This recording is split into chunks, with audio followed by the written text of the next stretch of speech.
You want to talk about the Halloween franchise and how it's start and stopped throughout its long history, and now here we are at God, almost 50 years later, and just unbelievably, we're still talking about. Excuse me, we're still talking about it, and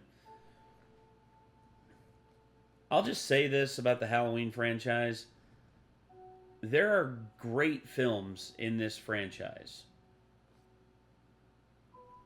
Sadly, I would say only about 3 or 4 of them are truly great.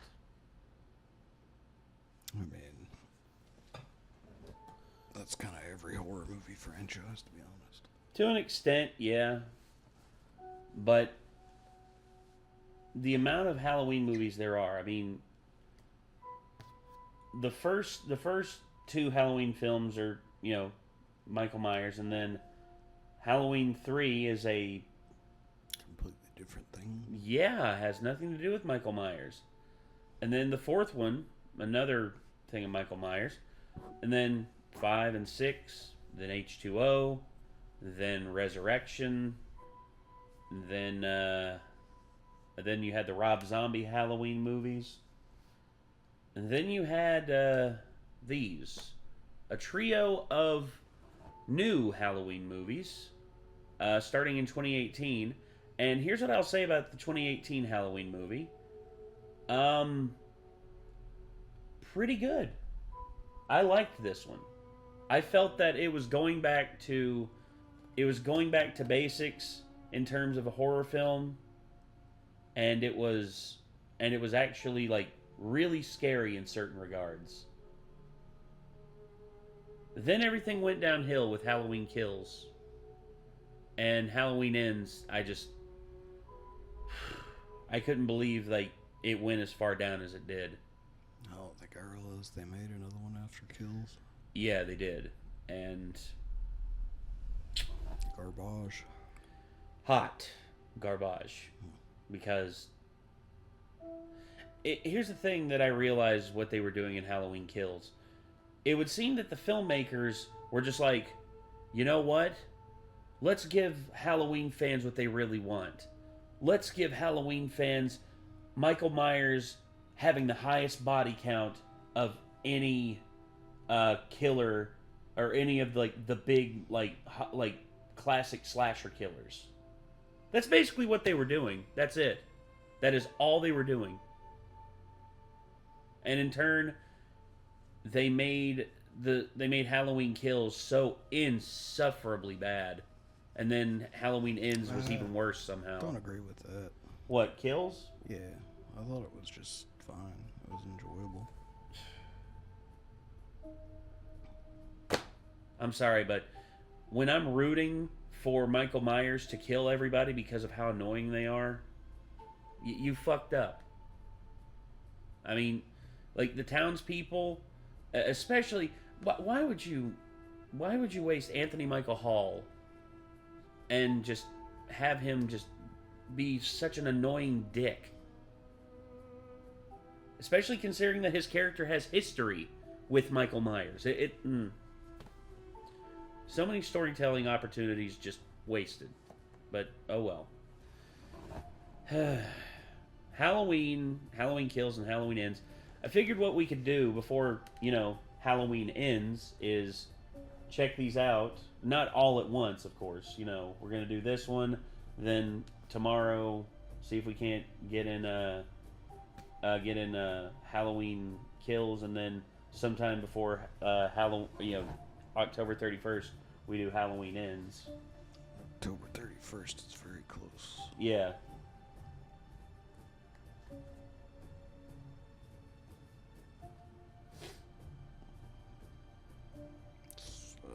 Tomorrow is the 30th. So.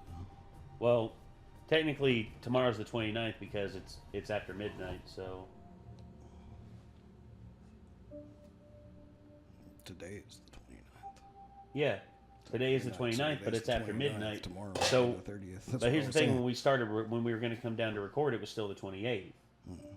So, when we try to record tomorrow, it'll be the 29th. At least, I hope. I guess so, yeah. Because we're going to start recording earlier because, we don't have band practice. So, anyway. I'll be streaming on the 30th. So. Yeah, then there's that, which we'll see. We'll see what we can muster. But Halloween 2018 by Dead Meat, The Kill Count. Let's go ahead and check out and see what James thinks of this. So, are you ready? Here we go. Welcome to The Kill Count, where we tally up the we should victims also in all try our not to favorite pause horror too movies. much on I'm this. James H. Yeah, Beast, and true. today we're looking at Halloween. No No, smokes. not the 1978 original. No, not the Rob Zombie remake either. Yeah, there you go, the 2018 sequel that has the same exact name as the original for some reason. Although its title is the same, Halloween 2018 is not a reboot, at least not entirely. What it does do is create another new timeline in the Halloween franchise, since this movie is a direct sequel to the original 1978 classic. So in this movie's timeline, there's never been a Jamie Lloyd or a Carrie Tate or a Busta Rhymes or a Sherry Moon Zombie. And perhaps most significantly, Michael Myers and Laurie Strode are no longer related. Wasn't it her brother who, like, cold-blooded mutilated all those teenagers? No. That's just a bit that some people made up to make him feel better, I think. Since remember, that fact didn't come out until Halloween 2 in 1981. That girl, that Strode girl, that's Michael Myers' sister. I think it's entirely understandable that they wanted to wipe the slate clean, because the timelines for this franchise are ridiculous. Yes. And it's much easier to just start over from the end of the original. Halloween 2018 is the first sequel since Season of the Witch to have any direct involvement from series co-creator John Carpenter. And in fact, the whole movie was billed as a return to form by director David Gordon Green and co-writer Danny McBride. I think they mostly succeeded with that goal. While it may be much flashier and slashier than the now 40-year-old original, it definitely feels more like Carpenter's classic than anything that involved cult curses or Big Brother style live streams. In this timeline, Michael's been waiting 40 years to kill again. How many will he secure as a sadistic, spry 60-year-old? Let's find out and get to them. The movie begins at the Smiths Grove Sanitarium, where uncomfortable close-ups and excellent sound design create an immediate feeling of unease. A couple of wannabe journalist podcasters, Dana and Aaron, are there to record a story about Michael Myers, and to that end, they meet with Michael's overseer, Dr. Sartain, who sounds like Dr. Loomis in more than one way. Michael has been my life's obsession. In fact, Sartain here was a student of Dr. Loomis, whose shadow still looms as large over this franchise nearly a quarter century. That's a good pun. Also, the recorder that they're using right there, not the best to capture. That's a Zoom H5, and that's not the best one. Or is that H5 or an H? I can't remember, but that's a Zoom, and when you're active like this, it's very, very, very bad in terms of audio quality. But if you're stationary like what we are upstairs playing D&D, it's perfect. After Donald Pleasance's death. Dr. Loomis was the only one to see him in the wild, and he concluded he was nothing more than pure evil. Sartain leads them out to the prison yard, where Michael Myers reigns king of this human chessboard. The little pawns all around him start freaking the fuck out when Aaron tries to reach into Michael's soul and evoke something using his old Bill Shatner mask. He says he got the mask from a friend at the AG's office, which sure, I mean, it's just a little murder case evidence. Might as well let the amateur podcasters borrow it. No big. Now, while the mask they use in this movie isn't for reals the same one they had in 1978, makeup artist Christopher Nelson recreated that mask and added really good-looking aging effects to it. I think this movie's mask looks better than most of the ones from throughout the series. Yeah. Especially that stupid fucking alien-looking one from Part 5. Yeah, in this that movie, Michael Myers is played by actor and stunt performer James Jude Courtney, who was a very pleasant dude when I met him at the Halloween convention last year. Fun fact, Courtney was recommended for the role by stunt coordinator Ron Hutchinson, who did stunts on this film as well as the Rob Zombie Halloweens. Because everyone in this movie is obsessed with hearing Michael speak for some reason, Aaron yells at the killer in hibernation to say something a few times, his command eventually crescendoing to an intensity that leads into a title card. Say something! The opening credits kick a lot of ass, featuring a pumpkin reverse decomposing and a chance to cheer in the theater when John Carpenter's name comes up. It's all set to an awesome update on his classic theme, and it ends with a close-up on the jack-o'-lantern's eye and nose. Now can you tell it's Michael holding a knife? So many of you couldn't see it in the original, even after I pointed it out. So maybe that's why they made it a lot more clear this time through. When we come back, we find our intrepid podcasters driving around Haddonfield, Illinois, and recording some shithouse quality audio. Seriously, as I mentioned before in the, dare I say, fantastic trailer reaction video that Chelsea and I did for this movie, we've used the Tascam DR40 extensively. That's a task. Oh, really? Him. It looks a lot like the Zoom, the older Zoom I used to have. And if you want to know what it would sound like, that you have now. Yeah, well, yeah, the H4, the H4 has like been the gold standard for a long time when it comes to like podcasters, like on the mobile, like mobile podcasters and stuff like that. But yeah, plus they don't got a windsock on it or anything. Oh boy, you need a stabilizer and not just holding it there because it quality just. Like recording without an external mic like Aaron's doing, then here, this is what it sounds like. It sounds like shit. Yeah, it does. It's a good thing he did an example that now everybody knows what you were talking about. Yep. Aaron and Dana pull up to some private property that's fenced in like a T-Rex pen and has a security camera keeping guard. This is the home of Laurie Strode, and the podcasters earn access with the promise of a $3,000 bribe, or speaking fee. Laurie's house is a full-on isolationist bunker, and it's in this home of floodlights that we get to see the world's most famous final girl again, just after she takes care of all these locks and barriers. We good? Okay, one more. There she is! Hell yeah, Jamie Lee Curtis, it's great to see you again. Laurie's not very receptive to these yahoos, who are prying at her personal history so they can get more downloads for their podcast. Through them, we learn that she's twice divorced and currently estranged from her daughter's family. The conversation is obviously very painful for Laurie, which makes this whole scene great commentary on how any jackass with a Tascam can fancy themselves the next Serial and go invade communities and personal lives. Laurie ain't having it though, and sends these podcasters back to whatever shit town they came from. Let's meet Laurie's estranged family that we just heard about. They consist of her daughter Karen, played by Judy Greer, Karen's husband Ray, played by strongest man in the world Toby Huss, and their National Honor Society daughter Allison, played by quote-unquote newcomer Andy Matichak. They're introduced to us in a breakfast scene, which is always fun. Remember the Rob Zombie one? Oh god, I remember both of them. I remember this one, and I also remember the one where Laurie is like got the bagels and is just like acting all crazy and shit. What the fuck is that about? I will crawl over there and I will skull fuck the shit out of you. Let's see how this family compares. Oh man, I got peanut butter on my penis. Weirdly similar. I guess whether you're white trash or National Honor Society, breakfast is a good time to talk about penises. As we already learned through those prodding podcasters, Laurie Strode's not on good terms with her daughter's family. Although it sounds like Allison wants to be closer to Gram Gram than her mom Karen will allow. She expresses this frustration to everyone in her social circle. Let's see, we've got her best friend Vicky, who's all about that boba. Vicky's boyfriend Dave, a stoner played by the son of Tim Robbins and Susan Sarandon, whose mischief involves blowing up pumpkins. Her bad boy boyfriend Cameron, who's more interested in the next night's Halloween party than meeting Allison's parents at a dinner that night. And Cameron's best friend Oscar, a mini Josh Gad who serves as some solid comic relief. You know, you're two yucky dumpsters and I want to go diving. Come here. While Allison's in class, we get a nod to that scene from the original when Laurie glanced out a window to see Michael Myers. But unlike when they alluded to that scene in H2O, with Michelle Williams also seeing Michael when she looked out her classroom window, this time through, it's Laurie herself standing there stalking. This movie does that a lot. It has Laurie replacing Michael in new renditions of classic shots. It's a fun way to touch on the theme of Laurie and Michael being forever connected, even without the familial relationship. Laurie's at the school to pass along that podcaster pay-to-play money to Allison for her National Honors accomplishments. And during their fraught conversation, Laurie defends her parenting techniques that wound up causing her to lose custody of her daughter when Karen was 12 years old. If the way I raised your mother means that she hates me, but that she's prepared for the horrors of this world, then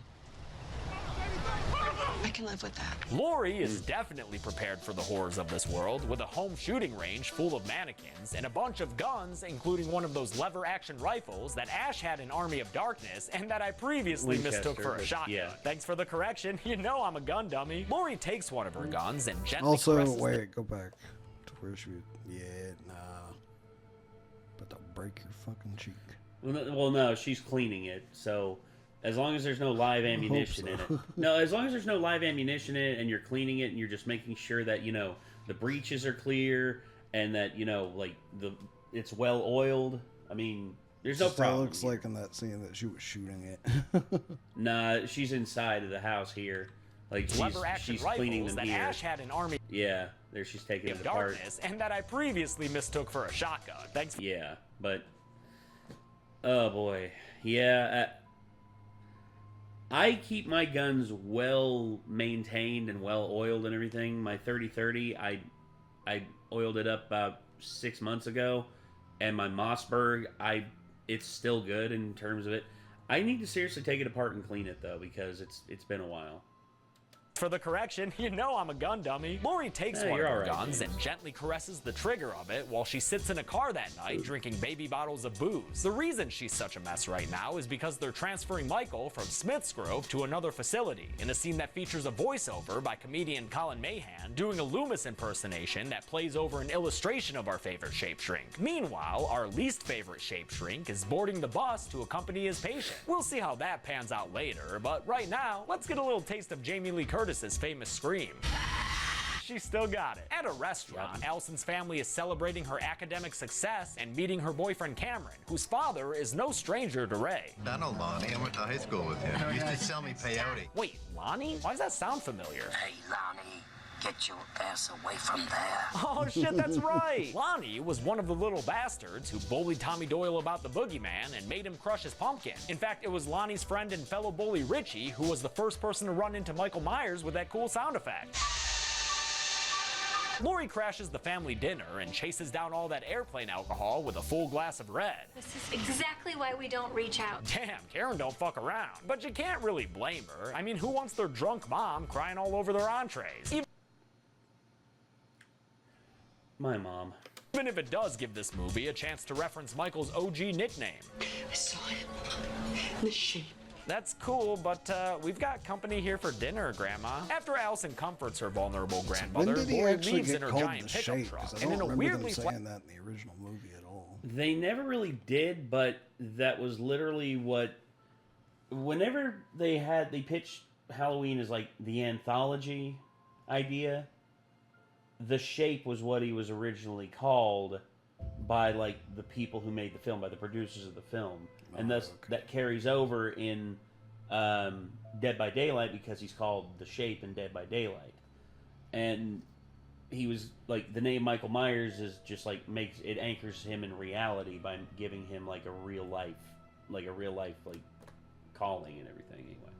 Flat performance by Judy Greer, Karen recounts her childhood of survival training and reenacting Silence of the Lambs to explain to her daughter why she doesn't want Lori around.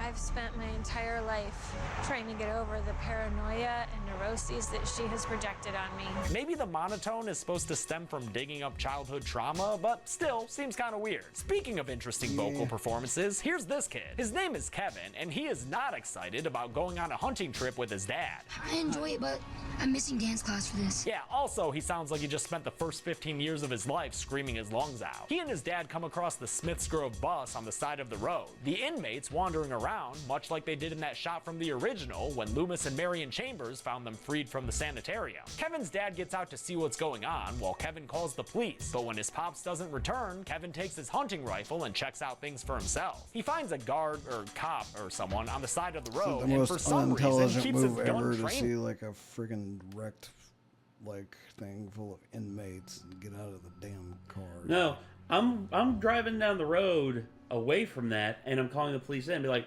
hey, at mile marker 74, yeah, there's a bus that's crashed and some inmates are loose. You may want to send someone down here because it's bad. Someone's.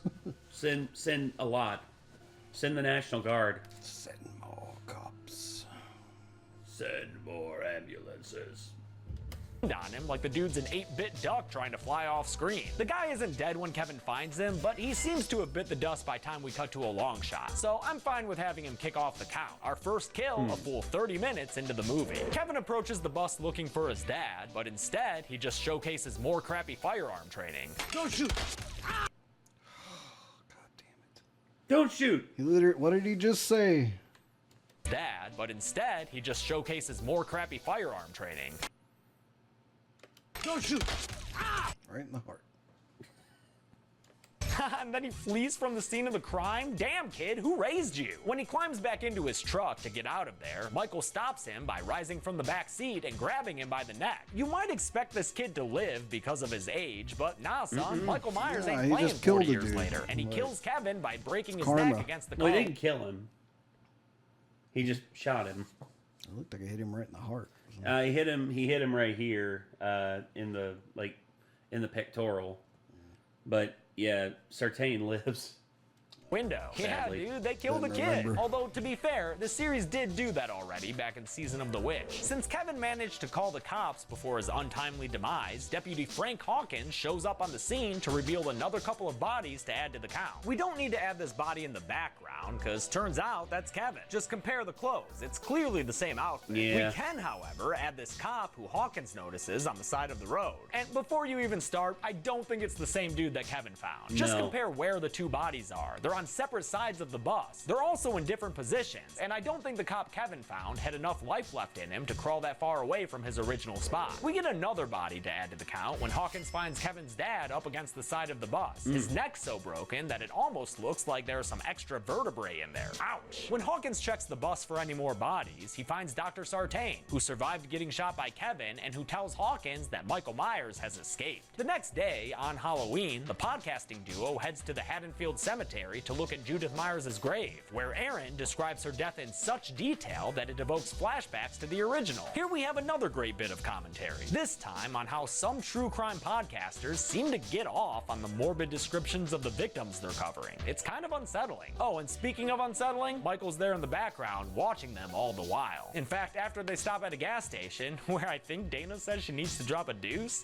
I need to go to number 2 almost immediately. we see that Michael has followed them there as well, walking around in broad daylight all willy fucking nilly. Dana heads to the bathroom In bright a shot that makes white this clothing. gas station look very much like the one in part 4, the one connected to that Shrine of Lincoln diner where Doc Loomis encountered Michael again. And after Dana finds a suitable stall for her poop casting, she hears Michael walk into the bathroom, which is evocative of that one scene in Halloween H2O where he stole the keys to a car from that young mom on a toilet. This movie has franchise references all over the damn place. And also a reference kind of to the bathroom scene in the Rob Zombie one where Michael killed Joe Grizzly, the truck driver.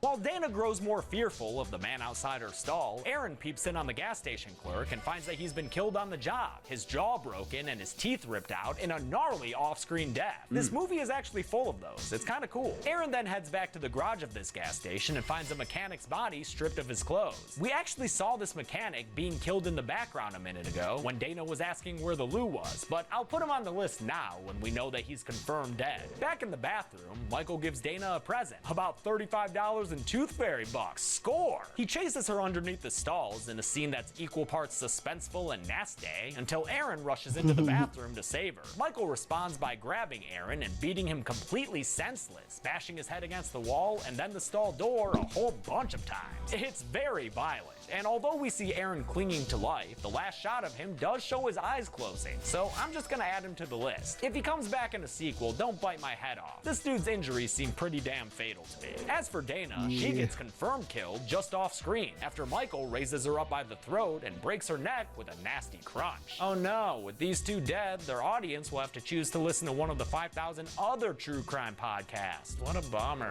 With his warm-up kills out of the way, Michael takes his mask out of Aaron and Dana's trunk and suits up to his final evolved form. Mike Myers is back, baby, and he ain't here to be anybody's love guru. After Lori hears about Michael's escape from the prison bus on a news report, she heads over to her daughter Karen's house so she can fire drill her family. Gotcha!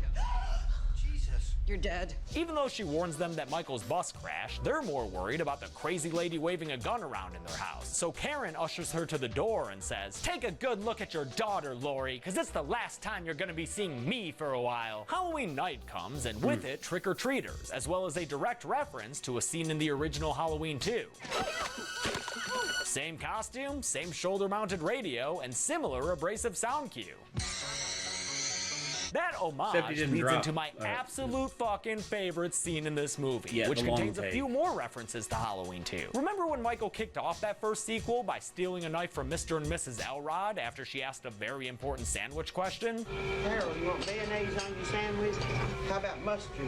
That scene gets updated in Halloween 2018 after Michael grabs a hammer from a garage and then begins a 2.5-minute long one take where the camera never stops rolling. It starts with a housewife, apparently named Gina Pancella, making a sandwich in a very Elrodian kitchen before Michael walks in and murders her off screen. You hear him hit her at least 6 times with that hammer, and we see the body momentarily after the shot continues on through the kitchen. Michael trades out his hammer for a much more comfortable kitchen knife and then walks through this woman's house, thankfully ignoring the crying baby in the living room. So I guess that's where the line is drawn. Raspy teenager? Okay to kill. Wailing baby? Too much even for Michael. He leaves through her front door and heads down the sidewalk, the camera still following him without a single cut yet. The shot continues as he scares a nurse and doctor couple getting ready to go to a costume party, and then as he steps onto a porch to find another victim with a classic sound cue.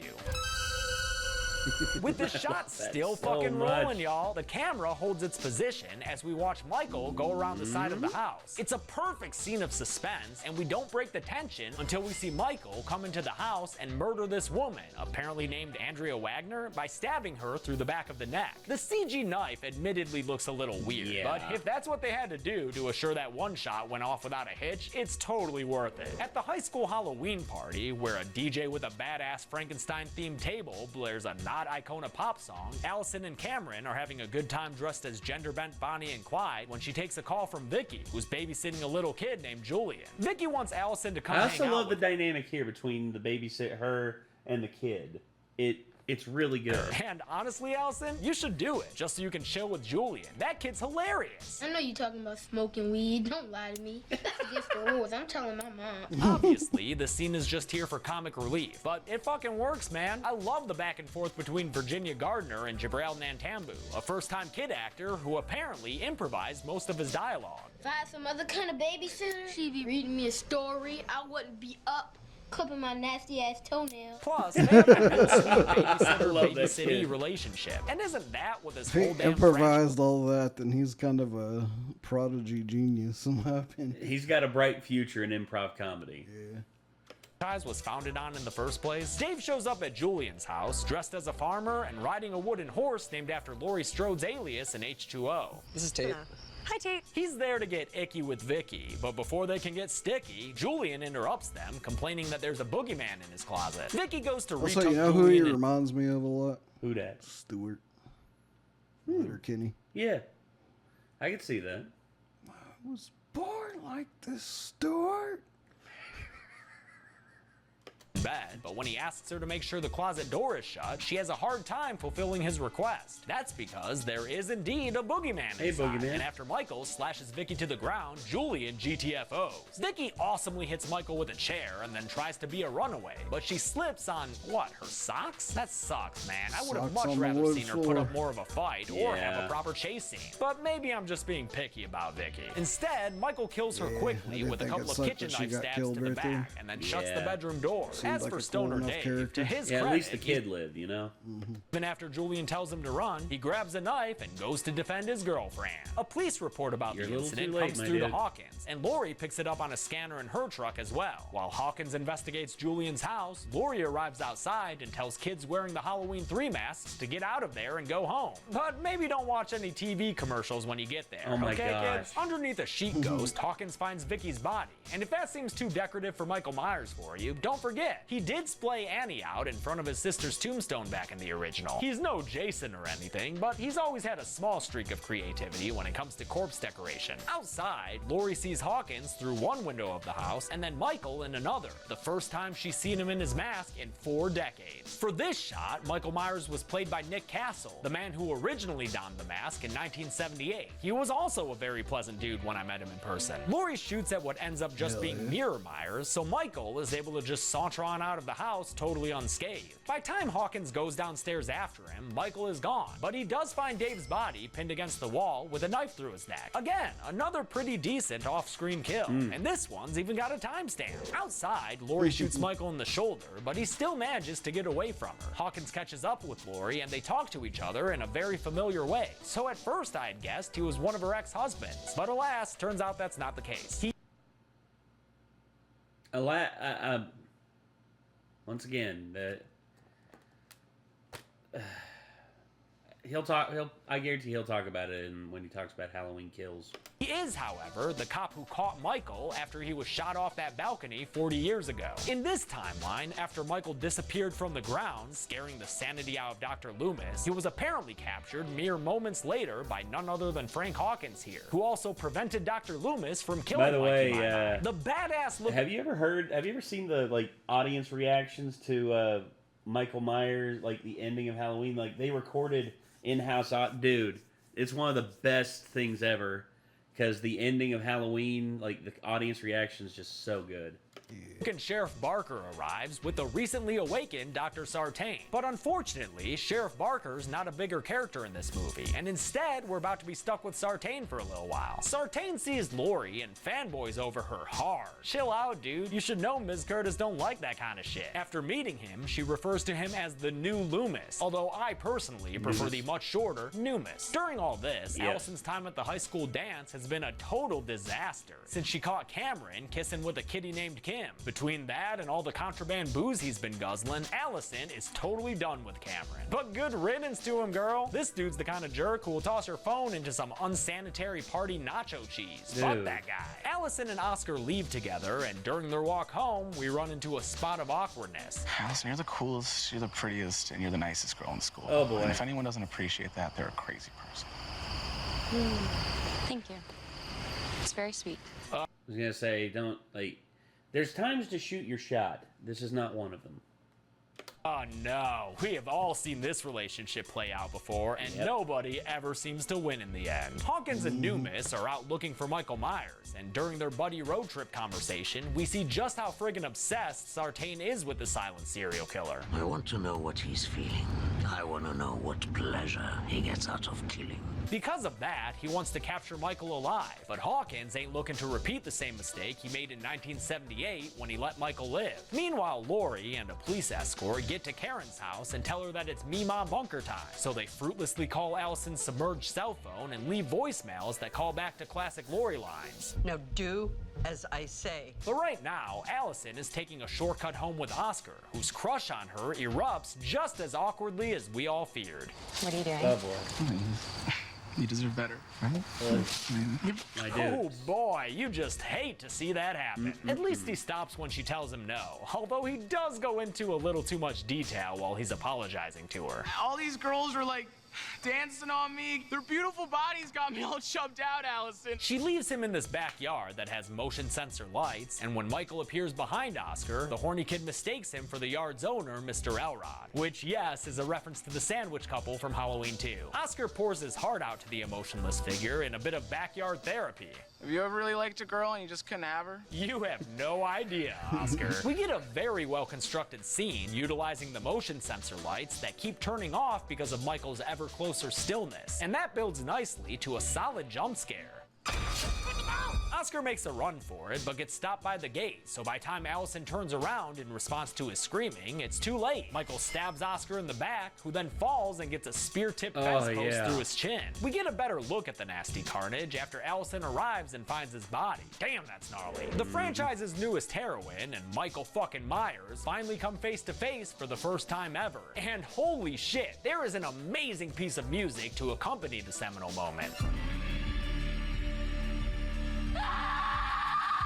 Damn, it's great to have Carpenter back as one of the composers and hear him make new stuff for the series. Just a bit of background, another of the movie's composers was John's son Cody Carpenter, and that awesome noise in this piece was accomplished by running a bow across a guitar, as seen being performed here by the movie's third composer, Daniel Davies, who is the son of Dave Davies and nephew of Ray Davies of the Kinks. Allison runs away and bangs on a neighbor's window for help, and we get a nice reversal of the same situation from the original. Back in that movie, Laurie's pleas for help were met with indifference, difference, and the neighbor turning off their porch light. But this time around, Allison finds a good Samaritan who turns their porch light on and then sits with her as they wait for Hawkins to arrive. Aw, that really warms my heart. Those neighbors were good people. Hawkins is there to take Allison to her grandma's house, where Lori, Karen, and Ray are already waiting. Why Lori's house over, say, the police station? Well, because Laurie Strode's house is a goddamn fortress. It's even got a hidden stairwell underneath her kitchen island that leads into a bunker full of food and water. Oh, and guns. Lots and lots of guns. What you trying to do down there, Lori? Open your own Walmart? Hawkins finds Michael walking down the street and plows into him with his police vehicle. And I know what you're thinking. This is one of those Ben Tramer situations of mistaken identity, right?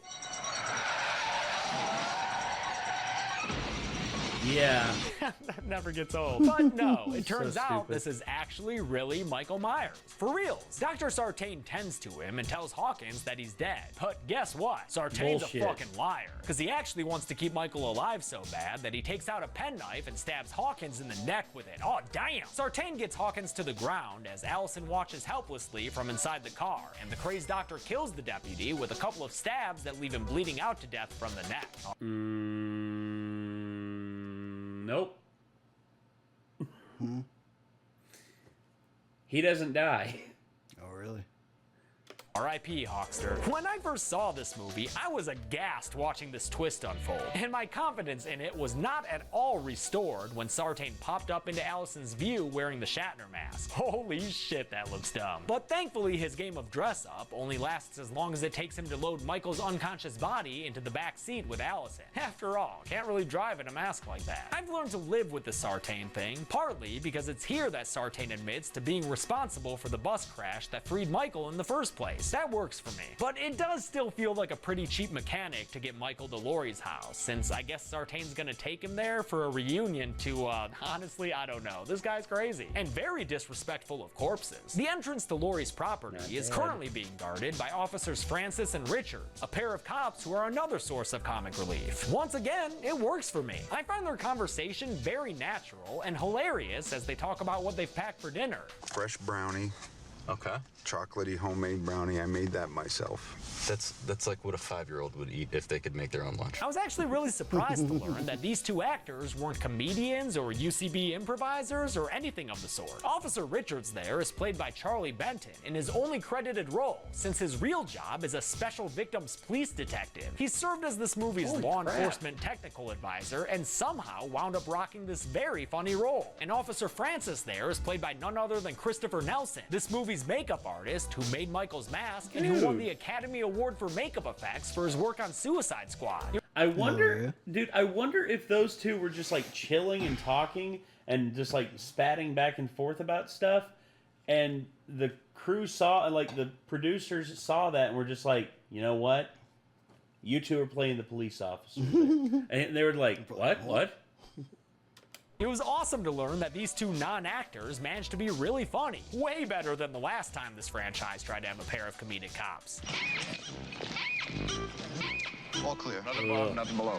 Never forget those stupid fucking clown noises. On their way to Lori's, Allison gets Sartain to pull over by saying Michael spoke to her and that she can tell him what he said. Again, since everyone in this movie's obsessed with that shit for some reason, it works. And he pulls over Hawkins' car right down the street from Francis and Richards. Michael reawakens and remasks himself and then kicks the crap out of Sartain through the police car's caging. As Richards tries to get Hawkins on his radio, Michael pulls the doctor from the vehicle, and Allison takes the opportunity to flee into the woods. From the ground, Sartain stares up at Michael and gives him one final request. Say something. Now, although Chelsea had a great idea for this moment back when we first reviewed this movie, Say something! And then Michael, it would have been the best 90s movie ever if he was like, something, and then smashed it. God, that would have been horrible. But I would have laughed so hard. Just like Under the Mask you hear. Something. in actuality, Michael doesn't say anything. He just squashes Sartain's head like a pumpkin. Yeah, Michael, you earned your patented head tilt with that one. Allison runs away right as Richards and Francis show up, and although they find what remains of Sartain's body, they don't spot Michael as he stands behind them. From inside Lori's house, Ray sees the police car pull up and goes outside to greet the cops, but when he gets to the cruiser, he finds them dead inside instead. These are probably this movie's best off-screen kills, since Richards has Sartain's penknife lodged into to his head, and Francis is a full-on jack-o'-lantern. Stick that next to the opening credits, why don't you? Ray barely has time to piss himself before he backs up right into Michael Myers, who's waiting for him with a wind chime chain that he uses to garrote the poor patriarch to the ground. It takes a little while, but Michael finishes the job with a quick snap of Ray's neck. Oh man, how are we ever gonna break this to little Pete? Lori hears the commotion and comes downstairs with a gun to see a masked Michael standing on her front lawn. She locks the door and sends Karen into the basement, but after she gets stupidly close against the door, Michael breaks through and almost ends this epic matchup before it even gets started. Lori saves herself and prolongs the headline fight by shooting off a couple of Mikey's fingers with her shotgun, and shooting out her eardrums, right? How's she about to hear anything after that? She heads into the basement with Karen, and they turn on all the floodlights as Michael breaks in through the holes in the front door. Lori tries to wall hack and shoot Michael through the floor he's standing on, but it apparently doesn't hit him, so all she's got now is a hole in her floor and a blown position. She goes upstairs to finish this 40-year-old grudge, and the movie once again makes a nod to the original. The floor. No. Should have waited and made sure, like, you could find out if he knew you were there or not. If he didn't know you were there, don't go away your position. Here's the thing. I love horror films where the main protagonist is smart, but yet the situation is so dire that even their smart decisions still winds up with them in a bad situation. Yeah, it's scarier that way. It is, which is why it's I less love scary when it's like, well, the only reason that this is going bad is because they're dumb, you know? Yeah, which, you know, they're trying to portray Lori as, in this one especially, as like a expert, smart survivalist, and she's making silly decisions like blowing a hole in the floor, getting too close to the door. Yeah, it's. By having her suspect that Michael's in a closet with wooden slat doors. But she doesn't find him there among the clothes and vacuum cleaner, so instead she methodically checks and clears each room in her house one by one, locking each one behind her with a gate system that she's installed. Meanwhile, Allison has run over a river of blood and through the woods to get to grandmother's house. But when she pops out of the tree line, we end up with a very overwrought scene of her getting scared by mannequins. Man, I hate this scene. What are they even doing with this? I much prefer my horror mannequins to have a quiet, unsettling presence about them, like they do in a room upstairs in which Lori looks for Michael. After she finds Ray's body stuffed on a closet shelf like so many Christmas decorations, she does indeed come across Michael, who attacks her for round 2 of this rivalry. During this fight, he actually manages to stab her and then toss her off the balcony in a reverse situation of the original Halloween's ending. But after Michael gets a good look at her body out there, Allison comes through the front door and calls out for Lori, distracting Michael long enough for Lori to emulate his famous disappearance from the original. Dun dun dun. Allison joins her mother in the bunker where the two of them hide among the food stocks. But since Lori had shot from down there earlier, Michael knows where they're hiding. So he starts tearing at the kitchen island with his crazy scary strength. While he's huffing and puffing, Karen Strode sees a gun with her name on it, or her initials at least, so she grabs it and takes a defensive position at the bottom of the stairs. Michael finally breaks the island away, but doesn't show himself immediately. So it's up to Karen to flush him out with a show of tears and fear. I can't do it! I'm sorry, I can't do it! Gotcha. Gotcha. Damn, Karen don't fuck around. And for that matter, neither does Lori. Happy Halloween, Michael. Yeah, like any good showdown, this one's got a third part to it. So Michael Myers and Laurie Strode take turns beating on each other one last time. She knocks him down into the bunker and helps Allison escape into the kitchen. But when Karen goes to follow, Michael gets back up and grabs the middle Strode lady. Laurie tells her granddaughter to run, but Allison wants to earn her place among the pantheon of kick-ass Strode women, or as Jamie Lee Curtis calls them, Hallow women. She grabs a knife off the ground and uses it to stab Michael in the shoulder and slash him in the hand until he lets her mom go. Then it's just one kick to the face and a pull of a lever, and Michael Myers is trapped in the basement by some scary spikes. Gas starts pumping into the house, and Karen tells Allison that the bunker is actually a trap. Michael is all locked up with nowhere to go, so all he can do is stand there and look up at Laurie impassively while she lights a road flare and throws it into the basement. The gas catches fire, and Michael still doesn't move, not even as explosions take place and the flames spread all around him. Laurie and her lineage leave as her fortress burns down, mannequins, monitors, Minnie Myers houses and all. But I'm not gonna put Michael Myers on the kill count, because as these empty shots of the basement show, we never get to see a body. And you know that fucker always comes back for more. Plus, during the credits, you can hear him breathing, which was also performed by Nick Castle. The movie ends with 3 generations of kick-ass survivors flagging down a truck and a Texas Chainsaw-like shot that pans down to Allison still holding that bloody knife. Freeze frame. How many kills did Michael Myers get in this latest and greatest Halloween sequel? Let's find out and get to the numbers.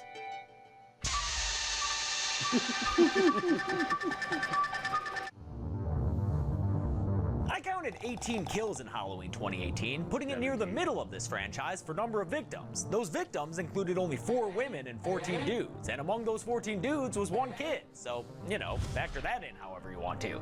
With a runtime of 106 minutes, that comes out to a kill on average every 5.89 minutes. Golden Chainsaw for coolest kill goes to Dr. Sartain, obviously. That is one messy head crunch. Sorry I can't show it uncensored in the public version, but peep that shit on Patreon if you want. Or just, you know, watch the fucking movie. Dull Machete for lamest kill will go to Ray, both because of the method by which he was killed and the fact that we never get to see his wife or daughter acknowledge his death. Like, come on, at least one line of sadness. That dude was cool. And that's it. Yeah, Halloween plus he's played by Toby Huss.